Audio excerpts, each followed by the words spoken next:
Wherever you are, take a breath in. And as you breathe out, see if you can release any modicum of tension, stress, or pain. The one constant in life is change.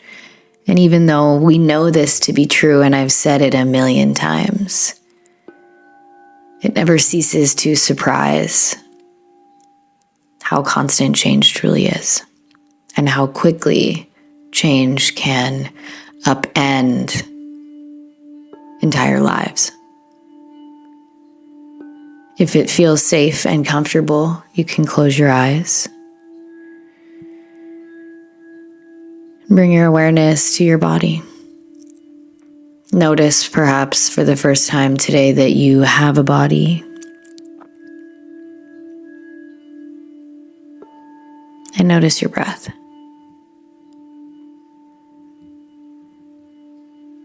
In moments of social chaos, I personally find myself running from one thing to the next, not truly completing anything, but in this state of anxiety, rushed to doing. So in this moment, see if you can drop into right here and right now. Everything out there will continue to happen out there. And what we have control over is everything happening inside of us. So noticing what's going on in your world. All day we focus externally. So take a second, do a quick little U-turn, and come back to your inner landscape, your inner environment. No feeling or emotion is unwelcome. But as you explore, see if you can sit with what comes up instead of gripping it to death. If there is fear, lightly hold the fear. If there's anxiety, worry, can you sit next to it without becoming it?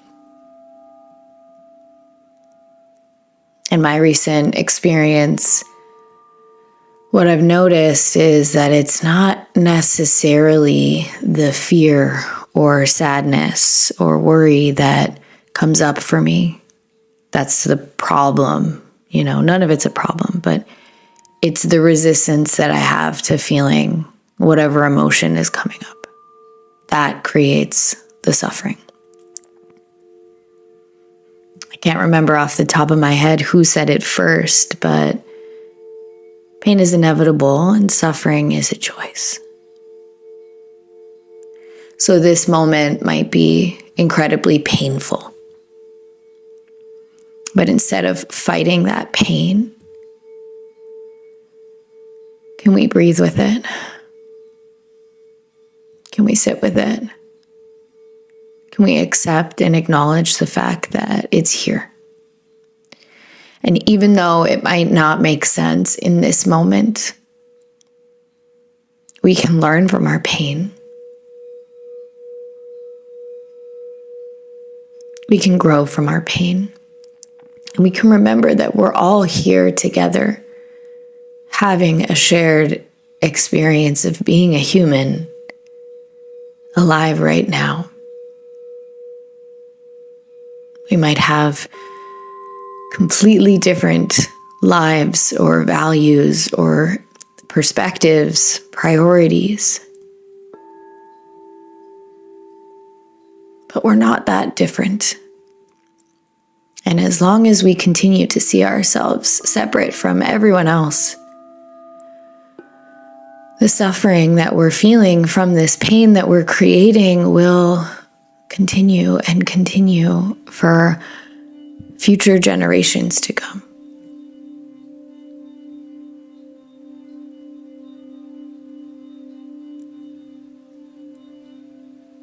Staying connected to your breath, staying connected to your body, I honor and acknowledge how brave it is to sit with these feelings.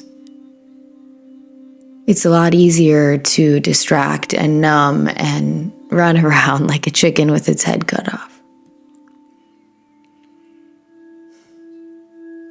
It's incredibly brave to come to stillness when the rest of the world is chaotic, overwhelming.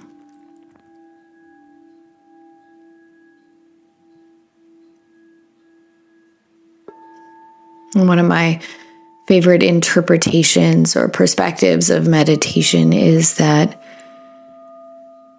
it helps not because we create these strategies in our meditation of how to deal with X, Y, Z. It helps because we learn to sit with X, Y, Z.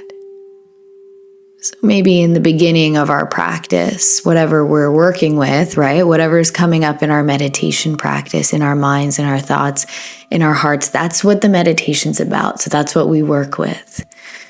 Whatever we're working with, it loses its power because we sit with it for long enough to realize, okay, ideal? Maybe not. Insurmountable? No.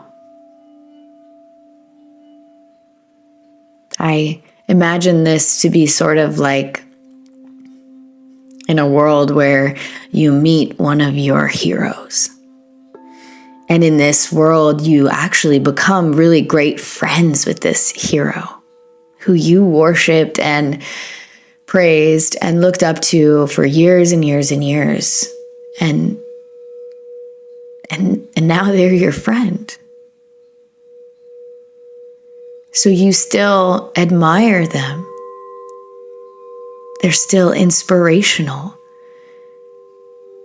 But in spending time with your hero, with this person, you realize that they are also just a person with struggles and fears and doubts and passions and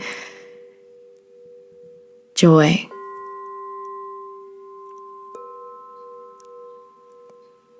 And seeing this with the more difficult aspects of life as well. Sitting with a hero, spending time becoming best friends with someone you once admired feels amazing. That sounds great. Sign me up. Sitting with the realities of certain situations, sitting with trauma and pain and hurt. A little less enticing, for sure. But the same experience can be had, where the longer you sit with those elements too, the darker elements, right? The other side of the coin. You can't have one without the other. They start to become less scary.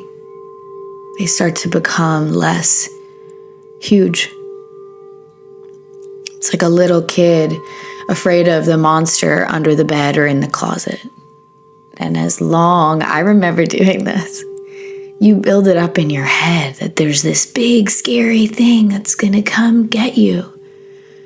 And so long as you don't look at it, the monster just gets bigger and bigger and bigger, and your fear and anxiety grows with it. But the moment when you're brave, or maybe someone comes in, a parent or an older sibling, to open the closet door or peek under the bed, you see that there's nothing there.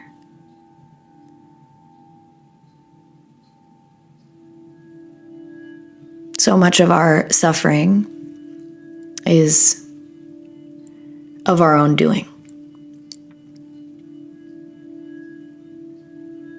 So I invite you today, here, now, tomorrow, next week, when pain comes up, When sadness surfaces, which it will, see if you can stay. See if you can stay.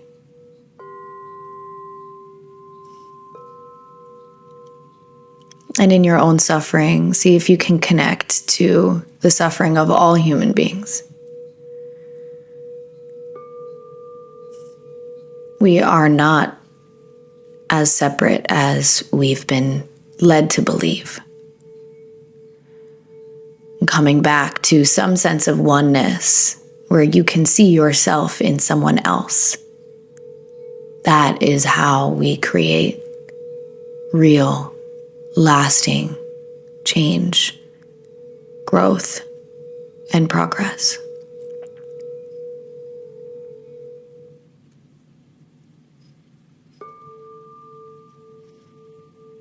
I invite you now to bring your hands on your heart if it feels right and aligned. Take a second to tap into your heart space and whatever pain you're experiencing now.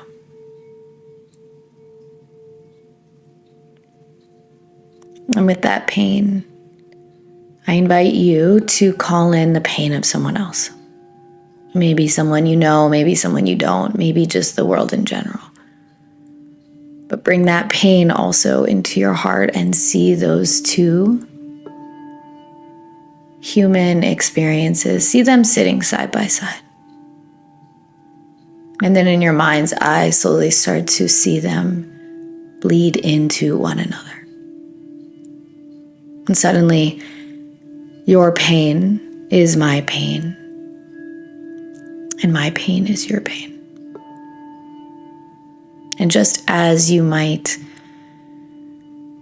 offer help and support to someone else struggling outside of you, in that same loving, compassionate way, call that into your being, into your pain and their pain and my pain. See if you can release it.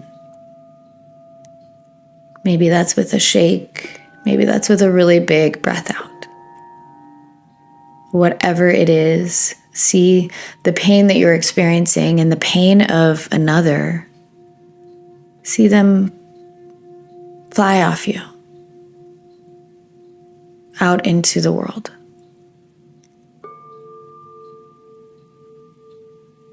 And see them change shape and maybe even color,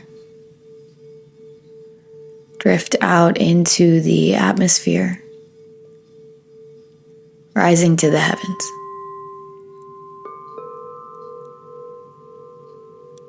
The next time you feel pain, remember you are not alone.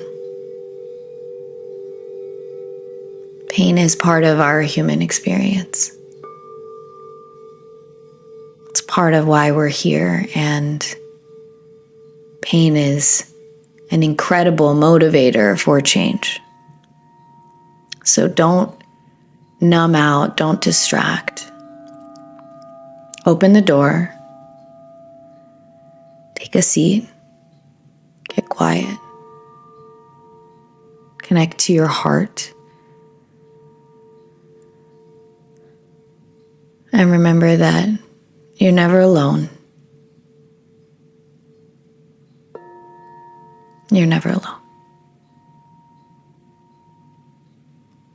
And every moment, good, bad, ugly, is an opportunity for growth. So how can this pain you're experiencing, who knows, maybe this moment is your greatest teacher. And with that visual, can you imagine? Your greatest teacher comes knocking at the door. And you look through the eye hole and you don't open it. Or you open it and you see this teacher and you close it quickly. What if this moment, what if this pain What if in your life this is the moment or one of the moments? Don't miss it just because it's hard.